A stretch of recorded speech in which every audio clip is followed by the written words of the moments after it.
Yazılım geliştiricilerin hatta sistem yöneticilerinin işine yarayabilecek benim de sık kullandığım web sitelerine bakalım. SSL Configuration Generator, ssl-config.mozilla.org adresinde hizmet veren Mozilla'nın bir TLS sertifikası oluşturma aracı. Modern Intermediate Old olarak sunduğu hazır konfigürasyonlardan birini seçerek çeşitli sunucular ve programlama dilleri için çıktı alabiliyoruz. Örneğin daha kuralcı bir TLS yapılandırması için modern, daha esnek ve yüksek uyumluluğa sahip bir TLS yapılandırması için Old seçebiliriz. Tercih edeceğimiz TLS sertifika yapılandırmasının yapılacak olan olası güvenlik taramalarının sonuçlarını etkileyeceğini de göz önünde bulundurmalıyız. Mesela ben burada modern konfigürasyonu seçtiğimde ve sol taraftan Nginx sunucusunu seçtiğimde bununla ilgili çıktıyı bana veriyor. Birkaç tane daha çıktıya bakalım. Mesela Apache için bakalım. Evet, Go programlama dili için de bu şekilde bize sağlıyor. İkinci sitemiz aslında birinci siteyle biraz bağlantılı. Yaptığımız TLS konfigürasyonumuzu Qualys'in SSL Server Test sitesinde test edebiliyoruz. Mesela benim web sitem B derecelendirmesini almış güvenlik açısından. Çünkü ben TLS 1.1 sürümünü de sonucumda destekliyorum. Neden? Çünkü uyumlu göz önünde bulundurduğum için. Şöyle aşağı doğru geldiğimizde çok detaylı şekilde bize TLS konfigürasyonumuzu veriyor. Mesela yeşil ile işaretlenmiş kısımlar, kabul ettiği kısımlar, turuncu ile işaretlediği kısımlar olmaması gereken, eee, konfigürasyonlar diye düşünebiliriz. Mesela Chipper Suite'lerde ben Weak Chipper'ları da benim sunucum, desteklemiş. Aslında Cloudflare'ı kullanıyorum. Cloudflare TLS'i kullanıyorum. Hemen aşağısında Handshake Simulation var. Burada cihazların uyumluluklarını görebiliyoruz. Hangi cihaz hangi tarayıcıyla benim web siteme ulaşabiliyor şeklinde. Bonus. Eğer web sitenizin adresini başka bir siteye ile paylaşmak istemiyorsanız bu Qualys'in de arka planda kullandığını tahmin ettiğim GitHub'da yaklaşık 9000 yıldızı olan testsssl.sh diye bir bash script'i var. Bu da kullanımı çok basit. Mevcut Linux dağıtımlarında çok kolay kurabilirsiniz paket yöneticinizle. Şöyle bir baktığımızda zaten hemen benzer çıktıları verdiğini görebiliyorsunuz. Bu şekilde. Yine aynı şekilde benim web sitem burada derecelendirmesine kadar veriyor. Endoflife.date sitesi yazılımların sürümlerini takip etmek, sürümlerin hangi tarihlere kadar desteklendiğini, desteğin ne zaman sona ereceğini öğrenmek için çok sık kullandığım bir veri tabanı. Örneğin önünüze PHP 8.1 ile yazılmış bir proje geldi. Bu siteden PHP 8.1'in hala geliştirilip geliştirilmediğine bakabiliyoruz. Mesela neymiş? 2 yıl önce aktif destek sona ermiş. 2 hafta içinde de güvenlik güncellemeleri desteği sona erecekmiş. Veya örneğin Symfony ile yeni bir projeye başlamak istiyoruz ve bunu LTS sürümü üzerinden yapmak istiyoruz. Burada 7.4'ün LTS sürümü olduğunu, desteğin 2 yıl 11 ay sonra kesileceğini, güvenlik güncellemelerinin de 3 yıl 11 ay sonra biteceğini bize hemen önümüze döktü. Aynı şekilde sunucumuza MariaDB kurmak istiyoruz ama bunun da uzun ömürlü olmasını istiyoruz.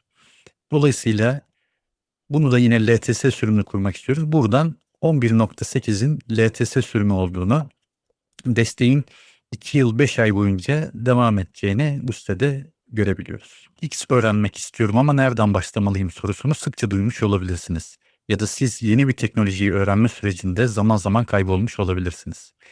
GitHub'da 435 bin yıldızı olan açık kaynak Developer Roadmaps, yeni teknolojileri öğrenme sürecinizde sizlere yol haritaları sunuyor.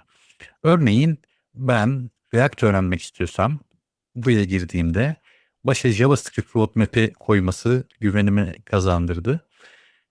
Size bazı yol haritaları sunuyor. Burada bazı dallanmalar var. Örneğin CLI Tools'tan Components'e geçiyorsunuz, işte Rendering'e geçiyorsunuz ve bunlara her birine tıkladığınızda da kısa açıklamasıyla beraber sizleri ücretsiz veya ücretli kaynaklara yönlendiriyor. Ama benim gördüğüm kadarıyla ücretsiz kaynaklar gayet yeterli. Bunların arasında makaleler olduğu gibi resmi dokümantasyona da bağlantılar var. Şöyle bir bakalım mesela devam edelim. API calls, testing, forms demiş mesela. Forms'a bakalım. Yine burada kaynaklar var. Bir teknolojiye daha bakalım mesela. Şöyle aşağı gelelim. Mesela Docker öğrenmek istiyorum demiş. Burada işte introduction kısmını vermiş. Container'lar nelerdir demiş. Bununla ilgili yine makalelere bağlantılar vermiş. Aşağı doğru indiğimizde ve bunun da devamında eğer devam etmek istersen Kubernetes Roadmap veya DevOps Roadmap'tan de devam edebiliyorsunuz. Uyarı. Bu bölüm subliminal mesaj içerir. Regex101.com'da yazdığınız regular expression yani düzenli ifadeleri ve sonuçlarını eş zamanlı olarak test edebiliyoruz. Örneğin ben çift tırnak içindeki kelimelerle eşleşen bir düzenli ifade için bir test cümlesi yazdım. Sağ panelde eşleşen kelimeleri ve detaylı bilgileri görebiliyoruz. Karbon, kod bloklarınızı sosyal medyada paylaşırken daha süslü bir hale getirmenize olanak sağlıyor. Belki buna benzer ve bundan daha iyi araçlar mevcuttur ama ben buna çok alıştım. Çeşitli tema seçenekleri var, ayarlar var. Buradan söz dizimini seçebiliyorsunuz. Arka planını ayarlayabiliyorsunuz. Pencere kontrollerini seçebiliyorsunuz. Gölgelendirmesine kadar seçebiliyorsunuz. Ve en sonunda da PNG veya SVG formatında istediğiniz boyutta bilgisayarınıza indirebiliyorsunuz. crontab.guru sitesi yazdığınız cronların size doğal dil ile karşılığını veriyor. Örneğin burada ben değiştirdikçe yukarıda değişen kısımları da işaretleyerek doğal dille karşılığını alabiliyorum. Bu siteyi aynı zamanda yazdığım cron tabları valide etmek için de kullanıyorum. Çünkü kendisinin bir validasyon özelliği de var. Bunun tam tersi bu sitede mümkün değil. Yani doğal dil ile belirterek bir cron tab karşılığı alamıyorsunuz. Ama bunun için de şunu yapmanız yeterli olabiliyor. Google'a cron tab guru boşluk işte İngilizce olarak her Mayıs ayının ilk pazartesi gibi bir şey yazarsanız çıkan ilk bağlantıya tıkladığınızda bunun cron tab karşılığını genellikle alabiliyorsunuz. Bir sonraki sitemiz biraz ironik, mizahi tarafı da olduğunu düşündüğüm bundle fobia, bundle korkusu. JavaScript paketlerinin boyut ve yüklenme maliyeti açısından size sonuçlarını gösteriyor. Mesela npm paketinin kendisine yazarak şöyle bir sonuçlarına bakalım. Bize burada işte minified durumda, minified ve gzipped durumundaki boyutlarını veriyor. Tahmini yüklenme sürelerini veriyor ve kaç tane bağımlılığı olduğunu bize burada belirtiyor. 66 tane bunun bağımlılığı varmış şeklinde. Bir projede belki bir paketi, npm paketini dahil etmeden önce burada size olacak, projeye olacak maliyetine buradan kontrol etmenizde fayda olabilir. JSON dosyalarıyla mutlaka çalışıyorsunuzdur. Yine GitHub'da 42.500 yıldızı olan JSON Crack, JSON dosyalarınızı görselleştirmenize, biçimlendirmenize ve verinin içinde gezinmenize olanak sağlıyor. Mesela Go to Editor butonuna tıkladığımızda buraya örnek bir JSON dosyası vermiş ve bunu yine bu JSON dosyasını bizim için görselleştirmiş. Burada yakınlaştırarak, uzaklaştırarak dosya içinde gezinebiliyoruz. Çok karmaşık JSON dosyalarını incelemek için bence ideal bir çözüm.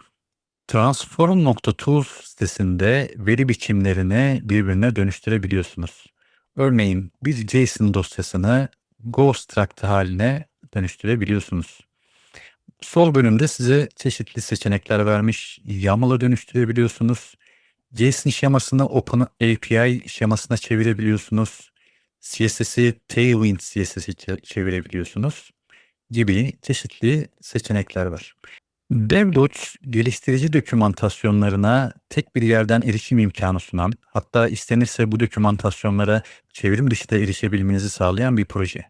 Sol kısımda benim bilgisayarımdan erişebileceğim dokümantasyonları görebiliyoruz. Burada istediğim herhangi bir teknoloji varsa benim bunu enable etmem yeterli oluyor. Mesela Go diyelim. Godot çıktı. Godot için enable dediğimizde bu benim sol panelime gelmiş oluyor. Ben bu dokümantasyona çevrim dışı da erişebilmek istersem offline data bölümünden Godot 4.2 için install dediğimde Artık bu dokümantasyon internet bağlantım olmadan da benim bilgisayarımdan erişilebilir durumda olacak. Umarım bu video sizler için faydalı olmuştur. Listede olması gerektiğini düşündüğünüz bir site varsa yorumlarda paylaşabilirsiniz. Bu ve benzer içerikleri kaçırmamak için de kanala abone olabilirsiniz. Bir sonraki videoda görüşünceye kadar kendinize iyi bakın.